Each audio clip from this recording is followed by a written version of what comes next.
영종중앙교회 청소년부 예배에 오신 여러분을 주님의 이름으로 환영합니다. 매일 묵상, 큐티하는 청소년, 매일 감사, 매일 감사의 내용 3가지 적기, 매일 기도, 잠자기 직전 1분 기도, 눈 뜨자마자 1분 기도, 매일 말씀을 묵상하고 감사하며 기도하는 청소년이 됩시다. 성탄절에 세례식이 거행됩니다. 세례받기를 원하는 친구들은 12월 5일 주일까지 신청하고 교육을 받으세요. 1차 세례 교육은 12월 12일 주일 오후 1시 10분, 2차 세례 교육은 12월 18일 토요일 오전 11시입니다. 장소는 109호 유치부실입니다. 위드 코로나와 함께 변경되는 청소년부 예배 시간을 안내드립니다. 1부 9시 예배는 누구나 참석 가능합니다.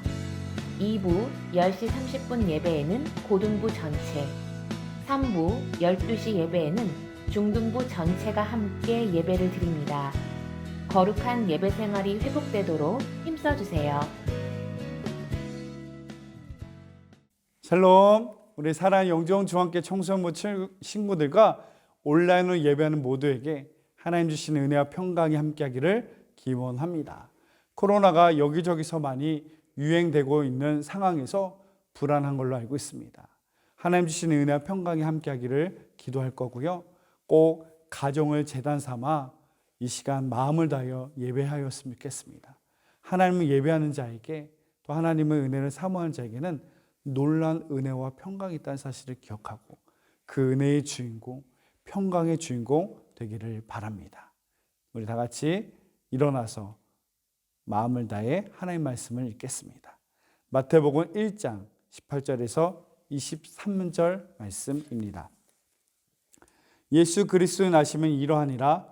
그의 어머니 마리아가 요셉과 약혼하고 동거하기 전에 성령으로 잉태된 것이 나타났더니 그의 남편 요셉은 의로운 사람이라 그를 드러내지 아니하고 가만히 끊고자 하여 이 일을 생각할 때 주의 사자가 현몽하여 이르되 다윗의 자손 요셉아 내 아내 마리아 데려오기를 무서워하지 말라.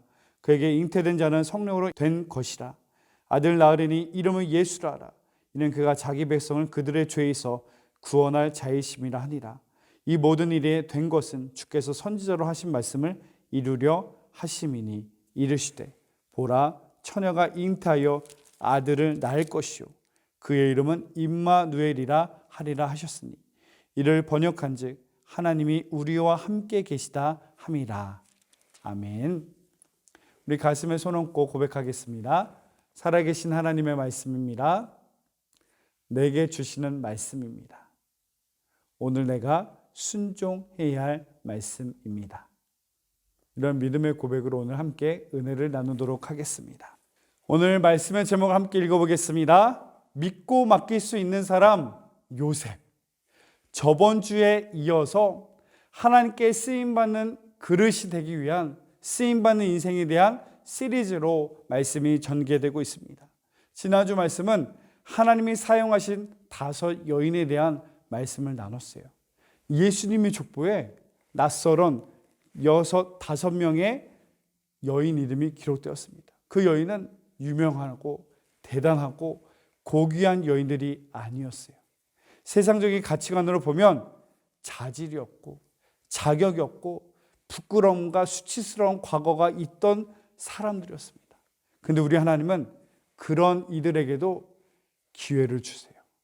세상이 관심도 주지 않은 그 여인들에게도 하나님은 은혜를 주시고 하나님의 도구로 쓰임받을 수 있는 놀라운 축복과 기회를 주십니다. 오늘은 그 중에서 요셉을 나누고자 합니다. 예수님은 마리아를 통해 태어나셨습니다. 마리아 어머니, 육체의 어머니가 마리아죠.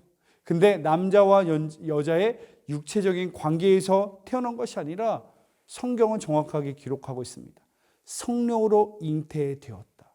여러분, 예수님은 하나님이시고 하나님의 아들이십니다. 그렇기 때문에 성령으로 잉태되어서 오셨던 거예요. 만약 남자와 여자의 관계에 의한 자녀라면 그 예수님은 우리의 하나님이 될 수가 없었던 거죠. 이 안에 놀라운 하나님의 은혜의 신비가 있는 것입니다. 빌립보서 2장 6절에서 8절을 보면 그는 근본 하나님의 본체시나 하나님과 동등됨을 취할 것으로 여기지 아니하시고 오히려 자기를 비워 종의 형체를 가지사 사람들과 같이 되셨고 사람의 모양으로 나타나사 자기를 낮추시고 죽기까지 복종하셨으니 곧 십자가에 죽으심이라. 아멘. 여러분, 예수님이 오신 날을 성탄절이라고 합니다. 근데 그 성탄절은 단순히 위대한 왕이 태어난 날, 기쁘고 즐겁고 복된 날, 이런 축하의 날 정도가 아니라 하나님 보좌에 있으신 하나님이 인간의 가장 낮은 모습, 죄인의 모습, 비천한 모습으로 오신 놀라운 하나님의 사랑과 은혜와 신비가 담겨진 날이 바로 성탄의 의미를 담고 있어요. 여러분, 세상에 어떤 종교도 이런 은혜가 없습니다. 세상의 종교는 오직 그들의 신이라고 여기는 우상을 향하여서 경배하고 헌신하고 수고하고 대접만 해야 돼요. 근데 우리 하나님은 진짜 하나님, 참 하나님이시기 때문에 우리를 사랑하셔서 가장 낮은 곳으로 오셔서 죽기까지 또 복종하시고 십자가에 죽으시는 하나님. 이 놀라운 하나님의 사랑과 은혜의 신비를 여러분 기억하고 그 은혜를 가지고 이 대림절, 예수님이 오시는 그날을 기다리는, 준비하는 여러분 모두가 되기를 바랍니다.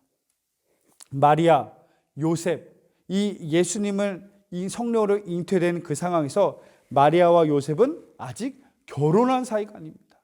결혼을 하기로 약속한 두 사이예요. 근데 이 마리아 입장에서는 한번 생각해 볼까요? 아직 결혼을 안 한 아가씨예요. 처녀예요. 근데 임신을 했다니요.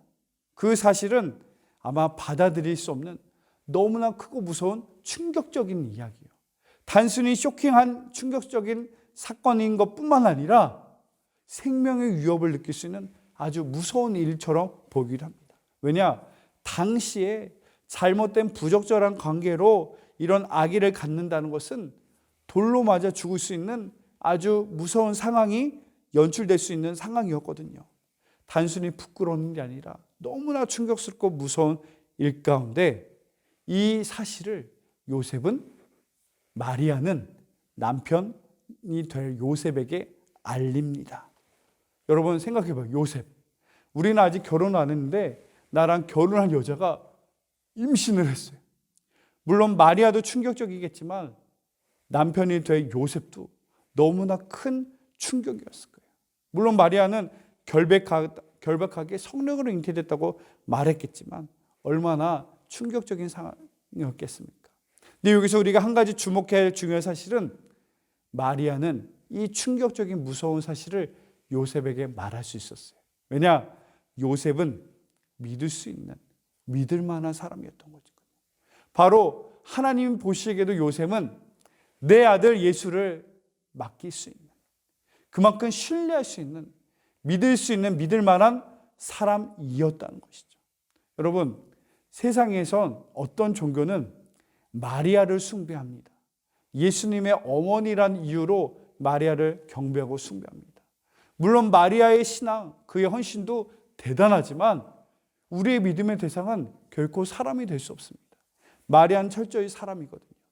훌륭한 믿음을 가진 사람일지라도, 훌륭한 대단한 업적과 일을 행한 사람일지라도 그런 사람은 우리의 경배의 대상, 믿음의 대상이 될 수 없죠. 마리아도 훌륭하지만 마리아의 남편이었던 요셉의 역할도 너무나 중요했던 사실이죠. 충격과 두려운 이 사실을 맞이하며 아기 예수를 낳을 때까지 준비해야 되는 그 마리아를 끝까지 책임져주고 지켜주고 보호가 필요한 사람이었는데 그 보호를, 그런 지켜줄 수 있는 은혜를 누가 감당할 수 있죠? 요셉만이 감당할 수 있었던 거예요. 바로 요셉은 어떠한 의로운 사람이었기에 하나님이 믿고 맡길 수 있는 그런 의로운 사람이었는지를 오늘 함께 보고자 합니다. 요셉은 마리아에게서 이 충격적인 사실을 듣고 그가 반응을 합니다. 그의 반응에서 우리는 발견할 수 있죠. 19절이에요. 그의 남편 요셉은 의로운 사람이라 그를 드러내지 아니하고 가만히 끊고자 하여. 아멘. 여기서 중요한 포인트는요, 드러내지 아니하고 가만히 끊고자 한다. 이 부끄러운 수치스러운 상황을 알리지 않겠다. 사람들에게 보이고 드러내지 않겠다. 조용히 일을 해결하겠다는 의미인데 여기서는 단순히 조용하게 묻고 끝내버리자 그런 의미가 아니에요. 세 번역에 보면 마리아의 남편 요셉은 의로운 사람이라 약혼자에게 부끄러움을 주지 않으려고 가만히 파혼하려고 하였다. 세 번역은 이렇게 말해요. 마리아를 끝까지 배려하고 그를 감싸주려는 요셉의 마음이 보입니다. 어떻게 해야 이 마리아를 좀 더 안전하게 잘 지켜내며 아이를 낳을 수 있을까? 고민 그 마리아를 배려하는 사람이었던 것이죠. 여러분, 의로운 사람 누구냐? 어떤 사람의 수치에 대해서 까발리고 드러내고 조롱하고 비난하는 사람이 아니라, 그런 비난을 또 사람들에게 전달하는 어리석은 전달자가 아니라 어떠한 수치를 감싸주고 품어주는 사람, 그 사람이 위대한 사람입니다. 바로 하나님이 믿고 맡길 수 있었던 요셉은 그런 사람이었어요. 마리아의 이 두려운 소식을, 이 두려운 일을 감당해 그 일을 드러내고 상처 주고 비난하는 사람이 아니라 감싸주는 사람, 품어주는 사람. 여러분, 위대한 사랑의 힘은 여기서 발휘됩니다. 바로 우리 하나님 예수님이 죄인된 우리를, 너는 왜 그렇게 죄를 많이 져? 너는 죽을 수밖에 없어. 우리를 죄를 허물에 대하여 비난하고 손가락질하고 정죄하시는 하나님이 아니라 우리의 죄를 감싸주시고 품어주셔서 우리의 죄를 용서하시는 하나님이에요. 바로 우리 하나님은 자기 자신보다 우리를 더 존귀하게 여기십니다. 그게 부모의 마음이에요. 우리 친구는 나중에 부모가 되면 알겠지만 자식이 아프면 엄마 아빠는 더 아파요. 대신 아파주고 싶어요. 자식이 슬프면 엄마 아빠는 더 슬퍼요. 대신 슬퍼하고 싶거든요. 요셉이 바로 그렇습니다. 이 마리아를 보면서 이 마리아가 짊어질 아픔과 고통을 어떻게든 조용히 품어줘서 해결하길 원했던 것입니다. 여러분, 어떤 사람의 수치를 보거든 비난하고 드러내는 사람이 아니라 위로하고 감싸주는 그러한 의로운 사람이 되기를 바랍니다. 창세기 9장에 보면 노아의 세 아들 이야기가 나옵니다. 창세기 9장 18절에서 2, 3절을 보겠습니다. 방주에서 나온 노아의 아들들은 셈과 함과 야벳이라. 함은 가나안의 아버지라. 방주에서 함께 물 심판을 피해서 구원을 받은 노아의 가족을 소개합니다. 노아의 세 아들이 있었죠. 셈과 함과 야벳. 자, 그런 후 말씀이 전개됩니다. 노아의 이 세 아들로부터 사람들이 온 땅에 퍼지니라. 노아가 농사를 시작하여 포도나무를 심었더니 포도주를 마시고 취하여 그 장막 안에서 벌거벗은지라. 가나안의 아버지 함이 그의 아버지의 하체를 보고 밖으로 가서 그의 두 형제에게 알림해. 이제는 방주가 이제 다 도달해서 땅에서 농사를 짓고 하나님께 예배하고 첫 수확을 합니다. 노아는 너무나 기쁜 나머지 이 포도를 수확해서 포도주를 많이 마셨나 봐요. 그래서 취한 것 같아요. 성경에 보면 너무나 취해가지고 옷을 홀라당 벗었나 봐요. 팬티도 입지 않고. 근데 그 세 아들 중에 한 아들이었던 함이 아버지 이런 수치스러운 모습을 보고 밖에 나가 떠벌리는 거예요. 형들에게 형 우리 아버지 봐봐, 취해가지고 저렇게 빨가벗고 창피하게 저러고 있어. 그 수치를 드러내고 밖으로 노출시켰다는 거예요. 그 소식을 들은 다른 형제 셈과 야벳은 어떻게 했습니까? 2, 3절. 셈과 야벳이 옷을 가져다가 자기들의 어깨에 메고 뒷걸음을 쳐서 들어가서 그들의 아버지의 하체를 덮었으며 그들의 얼굴을 돌이키고 그들의 아버지의 하체를 보지 아니하였더라. 셈과 야벳은 달랐습니다. 함으로부터 들은 아버지의 수치스러운 이야기를 듣고 보지 않도록 뒷걸음질을 쳐서 옷으로 잘 감싸 주었다는 거예요. 여러분, 이 이후에 어떤 일이 일어나는지 아십니까? 아버지의 수치를 까발리며 사람들에게 조롱하며 들춰냈던 그 함은 24절에 보니까 가나안의 저주를 받아 그의 형제의 종들의 종이 되었다. 또 반면에 아버지의 수치를 감싸주었던 셈과 야벳은 하나님 여호와를 찬송하리로다. 가나안은 셈의 종이 되고. 아멘. 자, 여기서 보겠습니다. 나중에 함의 자손은 어떻게 됐냐? 하나님을 대적하는 이방 민족이 돼요. 블레셋, 아수르, 바벨론 같은 하나님을 대적하는 이방 민족이 여기서 나오고, 대신 아버지의 수치를 감싸줬던 셈과 야벳의 후손은 누구냐? 바로 하나님의 백성, 축복의 통로, 복의 근원이 되어 있는 은혜를 입습니다. 그리하여 아브라함과 이삭과 야곱과 예수님이 셈과 야곱을 통하여서 나오게 되는 은혜를 입습니다. 한 아버지 밑에서 형제가 똑같이 있는데 어쩜 이렇게 저주의 사람과 은혜의 축복의 사람으로 나눠지게 된 그 이유는 무엇입니까? 수치를 보고 감싸주는 사람은 축복과 은혜를 받지만, 같은 수치를 보고 드러내며 비난하며 조롱하는 사람은 이와 같이 저주스러운 삶을 사는 것이다. 바로 저와 여러분에게도 이런 축복의 통로가 되는, 하나님께 쓰임받는 도구가 되기 위하여서 가정 안에, 혹시 친구들 사이에, 내 주위에 있는 사람들 가운데 수치가 있는 사람이 있으면 감싸줄 수 있는 사람, 덮어줄 수 있는 사람, 그런 의로운 사람이 되기를 바랍니다. 바로 국민 MC라고 불리는 유재석, 그 사람에 대해서 한번 소개하고 싶습니다. 어떤 방송을 진행하기 전에 출연하는 게스트를 철저히 조사하고 공부한다고 합니다. 그 사람의 장점과 단점을 잘 파악한대요. 그러면서 진행을 하다가 그 게스트의 장점은 더 크게 부각시키고, 대신 그 출연자의 단점은 웃음으로 잘 지나가게 해서 그 게스트를 더욱더 빛나게 하는 사람이다. 바로 상대방을 배려하는 사람이 이런 사람이다 라고 말하고 있어요.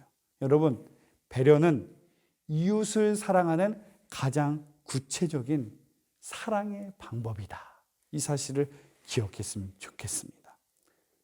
바로 이제는 요셉, 배려하는 사람, 상처를 덮어주고 감싸주는 의로운 사람이었습니다.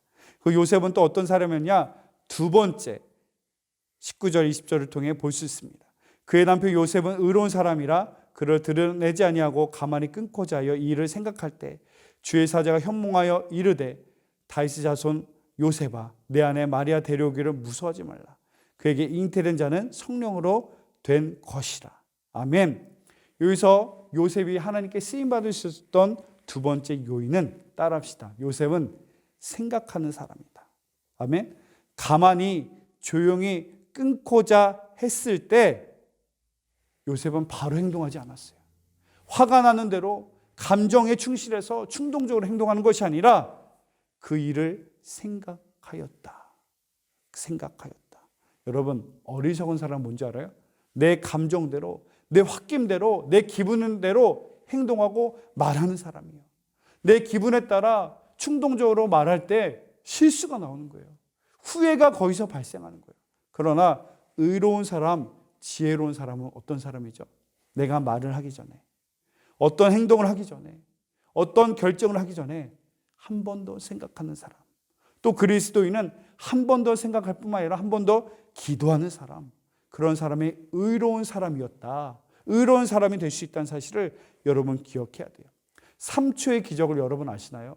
내가 말하기 전에, 화를 내기 전에, 어떤 행동을 하기 전에 3초만 한 번 더 생각해도 큰 싸움을 피할 수 있다. 큰 문제를 만들지 않을 수 있다는 사실이에요. 여러분, 우리가 말과 행동 결정하기 전에 3초 잠시 생각해봐요. 그리고 또 나아가 할 수 있으면 잠시 기다려보세요. 그러면 마음이 조금은 풀릴 거예요. 그러면 우리의 삶의 실수가 줄어들 거예요. 후회가 줄어들 거예요. 문제가 줄어들 거예요. 바로 요셉은 이러한 지혜로운 사람이었다. 행동하기 전에 내 감정대로 말하고 행동하는 것이 아니라 한 번 더 생각하는 사람. 그런 이런 한 번 더 생각하는 요셉이었기 때문에 하나님은 그에게 현몽하여서 이 태어날 예수에 대한 놀라운 깨달음을 주셨던 것입니다. 여러분, 어린아이들은 부모의 마음을 헤아리지 못하고 자기 자신만 합니다. 오히려 엄마 아빠한테 나한테 해준 게 없다고, 나한테 뭐 해준 게 뭐냐고 오히려 이렇게 화를 내기까지 합니다. 여러분, 영적으로 어린아이도 동일해요. 그러나 이제는 우리가 신앙생활이 날마다 더해서 이제는 성장한 중고등생이 되었잖아요. 이제 좀 있으면 대학생이 될 거잖아요. 이제는 성장한 믿음의 사람답게 이제는 헤아려 줄 수 있는 그런 믿음의 분량을 갖기를 원합니다. 배려해주고 생각해주고 감싸줄 수 있는 사람, 그 사람이 바로 요셉이었습니다.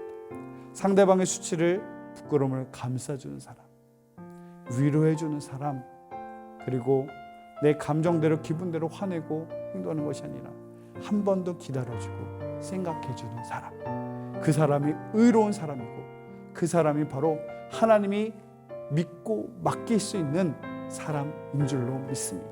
여러분이 바로 하나님이 믿고 맡길 수 있는, 하나님께 쓰임받을 수 있는 그런 믿음의 주인공 되기를 주의 이름으로 축복합니다. 기도하겠습니다. 사랑의 하나님, 감사합니다. 하나님께 쓰임받았던 요셉, 우리도 하나님 보시기에 믿고 맡길 수 있는 믿음의 주인공 되게 하여 주옵소서. 가정 안에, 학교와 교회 안에 남의 수치가 있습니까? 그 수치를 감싸주고 품어주고 위로해 줄 수 있는 배려의 사람만 되게 하여 주옵소서. 또 나아가 우리가 말하고 행동하기 전에 한 번 더 생각하고 한 번 더 기도하여서 정말 하나님의 뜻을 이뤄나가는 그런 믿음의 주인공 되게 하여 주옵소서. 이제는 우리 주 예수 그리스도의 은혜와 하나님 아버지의 크고 놀라신 사랑과 성령의 위로 감동 교통 역사하심이 이제는 배려하는 사람, 한 번 더 생각하고 기도하는 사람으로 의로운 사람을 하나님께 쓰임받기 원하는 이 우리들 위해 지금부터 영원히 함께 하시기를 간절히 축원하옵나이다. 아멘.